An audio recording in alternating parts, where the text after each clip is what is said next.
Gaur Trinitate plazara etorri gera, urte luzetan Orixek eta auzoko gazte zein helduk eduki dugun kirolgune bakarra izanik espazio hau.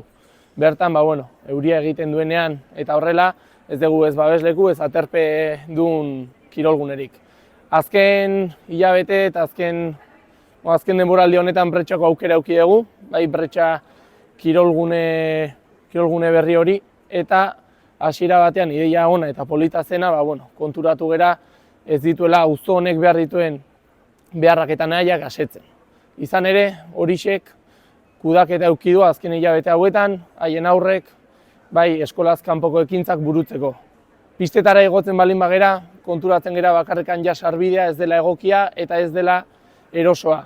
Eskalera mordoak daude eta bere, esan bezala, sarbidea ez dela egokia. Ekipamenduari begira konturatzen gera, kristaldun gela batetaz aparte, bi saski daudela.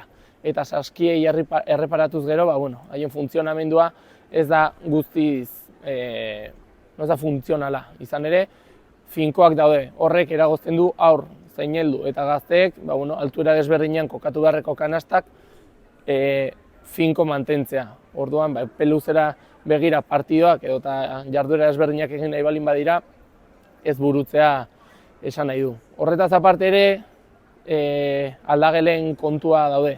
Aldagela prestatu gabe daude. Ez daude, dutxak ez daude erabilgarri, ez daude bukatuak eta ez daude ez motxilak, ez ezer usteko bankurik ez ezer. Beraz, ez dago prestatua. Gainera, jatorrizko proiektuan baita ere gimnasio publiko bat zetorren. Hori desagertu eta gimnasio pribatu bat jarri dute publikoaren ordez.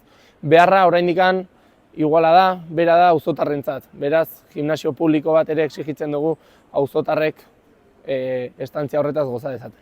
Aterabide bakarra edo gauza positibo bakartzat hartzen duguna da, euria egiten duenean, bertara joan gaitezkela, baina bestela ikusten dugu oraindikan kiroldegi hori ez dagoela funtzionamenduan hasteko prest, hainbeste urte luze itxaron behar izan dugula auzotarrok kiroldegi edo kirolgune berri batetaz gozatzeko, eta orain aukera dugula ikusten dugu ez dela nahikoa eta gauzak hobeto egin daitezkeela.